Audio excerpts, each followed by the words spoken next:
বন্ধুরা, আজকে বানাবো কাঁচা মাছের তেল ঝাল। তো আগের ভিডিওতে দেখিয়েছিলাম একটা 3.5 কিলো ওয়েটের সিলভার কাপ মাছ। সেদিন বলেছিলাম আমি কাঁচা মাছের তেল ঝাল বানাবো আজকে।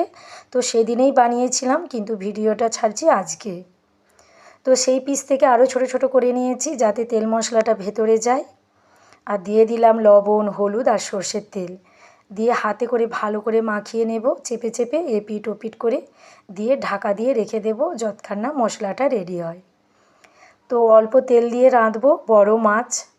আর একটা বলার আছে বন্ধুরা আপনাদিকে, গরম ভাতের সঙ্গে এই গরম গরম রেসিপিটা আর তার সাথে একটু আলু ভাতে, ব্যাস ব্যাপারটা অন্যরকম হয়ে যায়।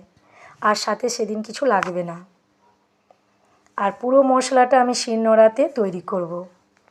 তো দিয়ে দিলাম কালো সর্ষে, সাদা সর্ষে আর গোটা কতক জিরে দিয়ে মিহি করে বেটে নেব।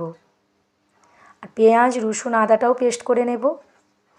আর তেল আমি দিয়ে দিয়েছি কড়াইয়ে, গরম হয়ে এসেছে। তার মধ্যে দিয়ে দেবো একটা তেজপাতা, একটা শুকনো লঙ্কা, গোটা কতক চেরা কাঁচা লঙ্কা আর কালো জিরে ফোড়ন, আর কোচানো পেঁয়াজ আর গোটা কতক কুয়ো রসুন তুলে দেব।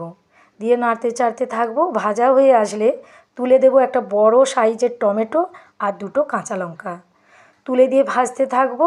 আর দিয়ে দেব পরিমাণ মতো লবণ, হলুদ আর লঙ্কা গুঁড়ো তুলে দিয়ে ভালো করে ভাজতে থাকবো। আর কিছুটা ভাজা হয়ে আসলে পেস্ট করে রাখা আদা, পেঁয়াজ, রসুন এটাও তুলে দিয়ে ভালো করে ভাজতে থাকবো। কিছুটা ভাজা হয়ে আসার পর তুলে দেব আমি সর্ষেটা দিয়ে ভালো করে কষিয়ে নেব। কিছুটা কষানো হয়ে আসলে শিল ধোয়া জলটা দিয়ে আরও ভালো করে কষিয়ে নেব। এই রান্নার পদ্ধতিটাই হচ্ছে মশলাটা ভালো করে কষিয়ে নেওয়া। ওইদিকে জল গরম করতে দিয়ে দিয়েছি। এটা কষানো হয়ে এলে ওই গরম জলটা এর সাথে দিয়ে দেব। আর জলটা লাগবে বেশি, আর 1 ঘন্টা সময় লাগবে এটা হতে। কাঁচা মাছ তো সিদ্ধ হতে টাইম লাগে। আর রসটাও মরবে, 1 ঘন্টা ধরে ফুটবে। আর ওইটা ফুটে আসলে তুলে দেব মাছগুলো। এরকম ফুটবে, এই ফোটা অবস্থায় মাছগুলো তুলতে হবে। তুলে দেওয়ার পর দিয়ে দেবো আরও গোটা কত কাঁচা লঙ্কা আর সর্ষের তেল দিয়ে 1 ঘন্টা ঢেকে রেখে দেব। আর আঁচটাও কমিয়ে দেব। আর 1 ঘন্টা পরে দেখবেন কালারটাও চেঞ্জ হয়ে গেছে। আমারও কাঁচা মাছের তেল ঝাল রেডি।